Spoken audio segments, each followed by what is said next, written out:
Good evening and welcome to your primetime news. I'm Salima Shimwe-Feleni. Leading tonight's bulletin. The man arrested in Keetmanshoop for allegedly raping a 66-year-old woman was on Monday remanded in custody. Court documents seen by the Namibia Press Agency indicate that the accused 31-year-old Lagarde Halut made his first appearance before Magistrate Rosetta Jas, who postponed his case to the 17th of March 2021 for further police investigation and for Halut to require a legal representative.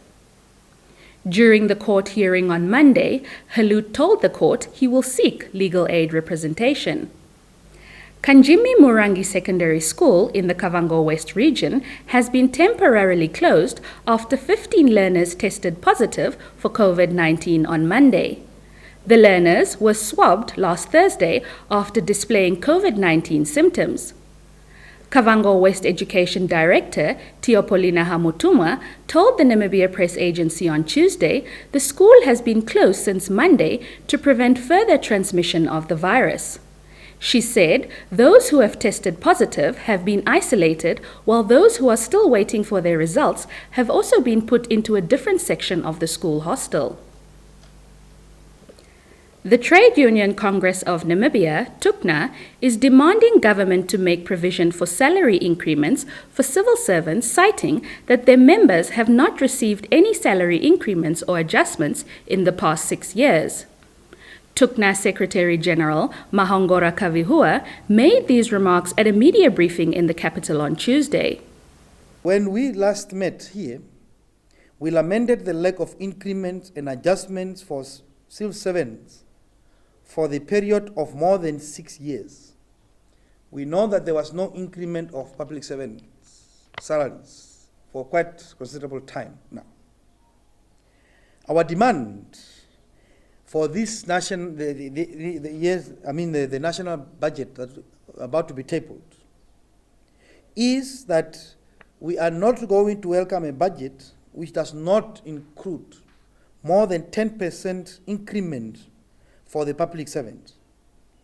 Of course, failure to honor this demand, there will be a lot of consequences, and they have to bear in mind with that.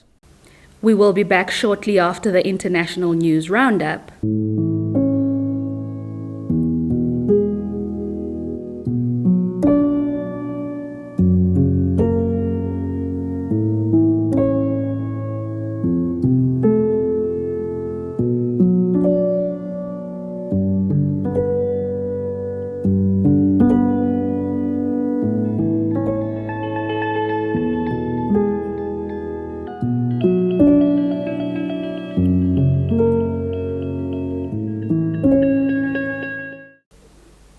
Welcome back.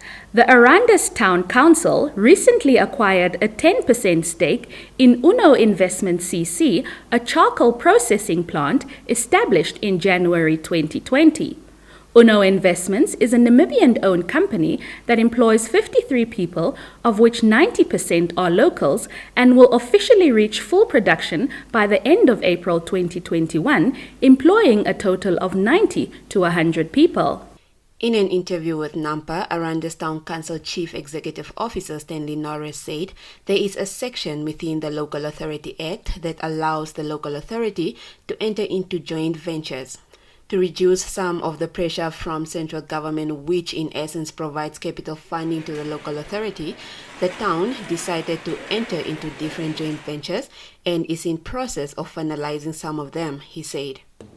In other words, we can develop the town's infrastructure with the dividend.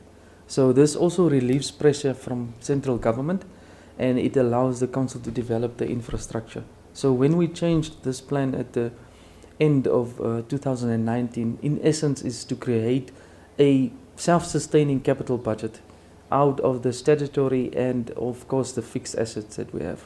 The CEO further said the council is completely geared towards industrialization with 5 new industries that are all setting up mainly based on manufacturing.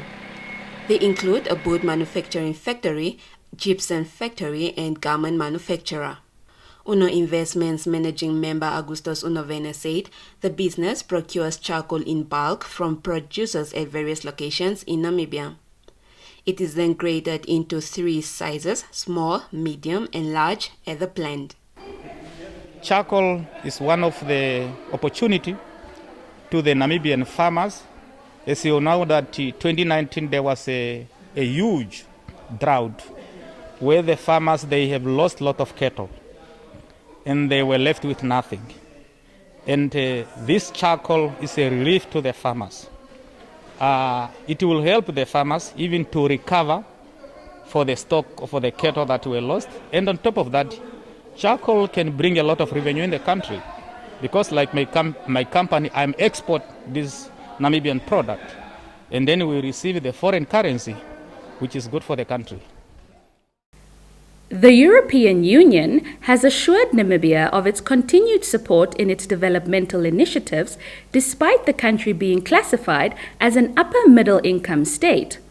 The World Bank in 2020 upgraded Namibia's status from a middle income country to an upper middle income country. Germany's deputy head of mission to Namibia, Ellen Goltz, on Monday said with or without the classification, Germany will continue to support Namibia's development through existing and new projects.